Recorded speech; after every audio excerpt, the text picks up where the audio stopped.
தஞ்சை பெரிய கோயில் மாமன்னர் ராஜராஜனின் கனவு. அவர் ஒரு கனவு வச்சிருந்திருக்காரு. சுமார் 1000 ஆண்டுகளுக்கு முன்பு சோழ பேரரசு முதலாம் ராஜராஜ சோழனால இந்த பிரம்மாண்டமான தஞ்சாவூர் கோவில் கட்டப்பட்டது. காவிரி சமவெளியில் ஒரு சிறு கல் கூட கிடைக்காத நிலையில் சுமார் 60 கிலோமீட்டர் தூரத்திலிருந்து 1.3 லட்சம் டன் கருங்கற்களை கொண்டு வந்து இந்த கோவிலை எழுப்பினார். அவ்ளோ கல்லும் அவரு தாங்க எடுத்துட்டு வந்து கட்டியிருக்கிறாரு. 15 நிலைகளை கொண்ட இதன் கோபுரம் 216 அடி உயரம் கொண்டது. அன்றைய காலத்தில் இதுதான் உலகின் மிக உயரமான கட்டிடமாக இருந்திருக்கணும். கோபுரத்தின் உச்சியில உள்ள ஒரு கும்பம் என்ற கலசம் ஒரே கல்லால் ஆனது என்று சொல்லப்படுகிறது.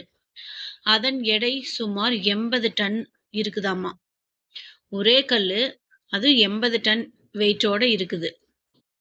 இவ்வளவு எடையுள்ள கல்ல எப்படி மேலே ஏத்துனாங்க என்பதற்கு சாரப்பள்ளம் என்ற இடத்திலிருந்து 6 கிலோமீட்டர் தூரத்திற்கு சாய்வு தளம் அமைத்து யானைகளை கொண்டு இழுத்து சென்றதாக ஒரு வரலாற்று தகவலும் உண்டு.